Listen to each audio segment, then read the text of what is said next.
back to SpongeBob Squarepants reads Squidward's Suicide. I'm SpongeBob Squarepants. Now let's continue where we left off, shall we? The screen flipped back to Squidward, still sobbing louder than before, and half body and frame. There was now what appeared to be blood running down his face from his eyes. The blood was also done in hyper-realistic style, looking as if you touched it, you'd get blood on your fingers. The wind sounded now as if it were that of a gale blowing through the forest. There were even snapping sounds of branches. The laughing, a deep baritone, lasting at longer intervals and coming more frequently. After about 20 seconds, the screen again twisted and showed a single frame photo. The editor was reluctant to go back. We all were, but he knew he had to. Excuse me. This time the photo was that of what appeared to be a little girl, no older than the first child. She was laying on her stomach, her barrettes in a pool of blood next to her. Her left eye was too popped out and popped, naked except for underpants. Her entrails were piled on top of her above another crude cut along her back. Again, the body was on the street, and the photographer's shadow was visible, very similar in size and shape to the first. I had to choke back vomit, and one in turn, the only female in the group, ran out. The show resumed. About 5 seconds after this second photo played, Squidward went silent, as did all sound, like it was when the scene started. He put his tentacles down, and his eyes were now done in hyperrealism like the others were in the beginning of the episode. They were bleeding, bloodshot, and pulsating. He just stared at the screen as if watching the viewer.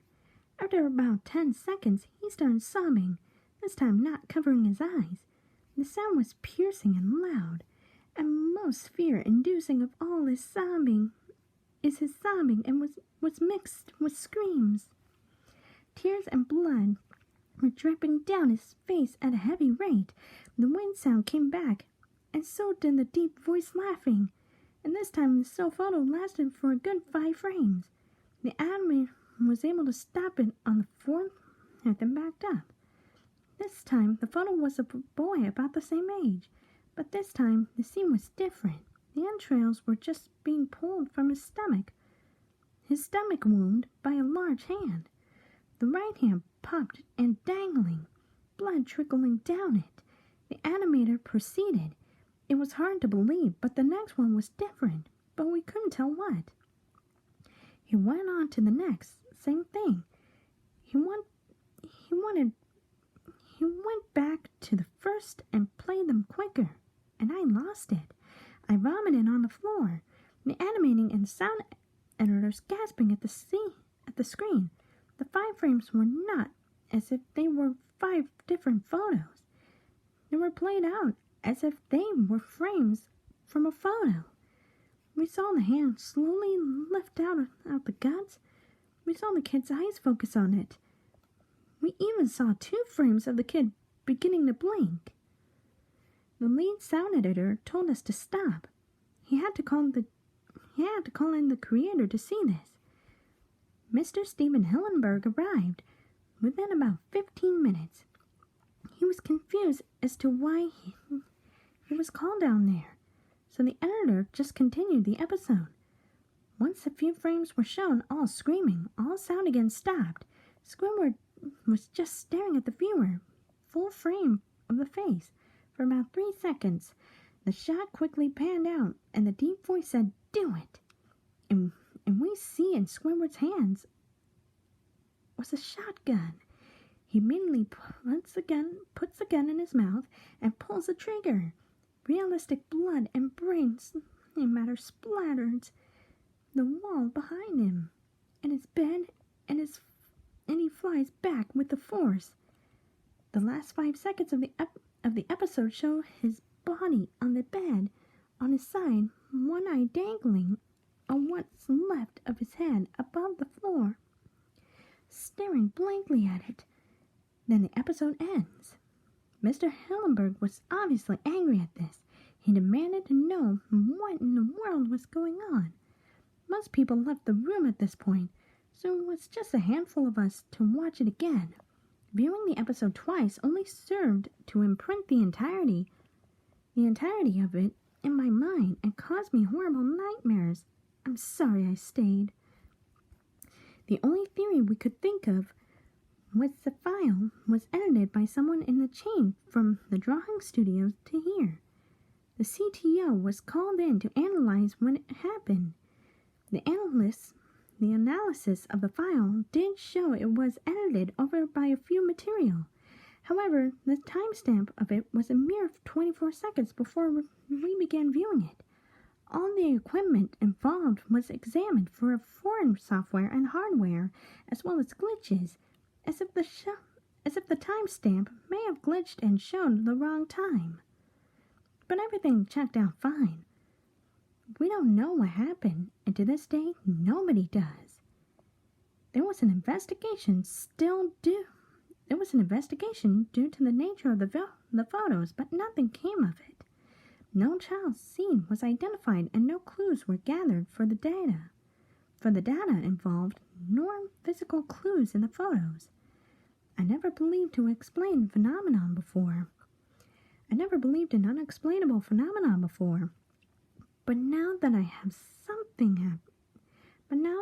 something happen and can't prove anything about it beyond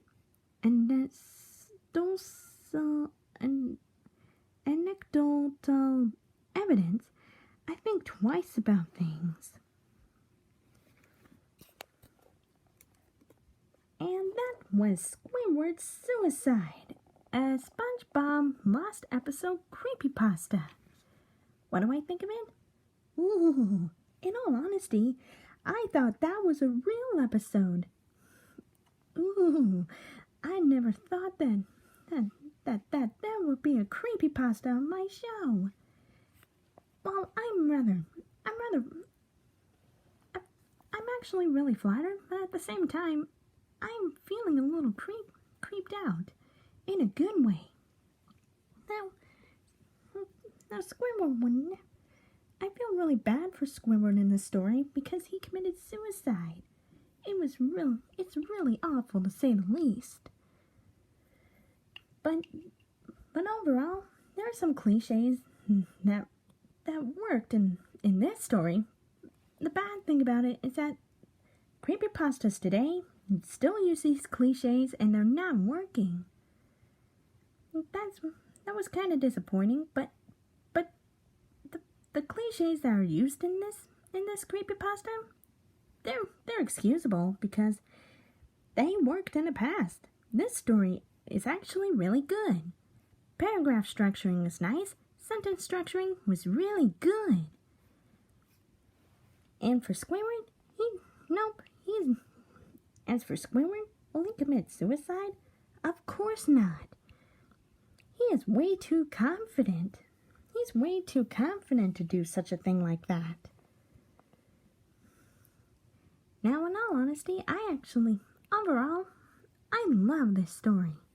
While it's a little creepy, I don't mind reading that to Patrick, Sandy, Mr. Krabs.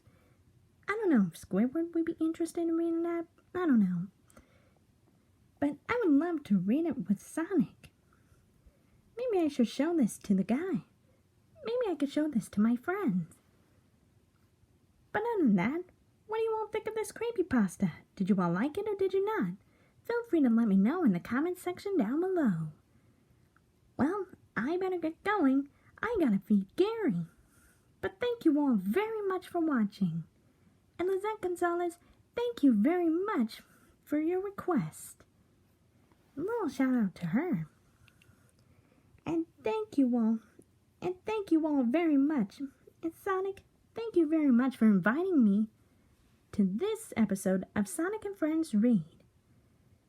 This is SpongeBob Squarepants signing off. See you later.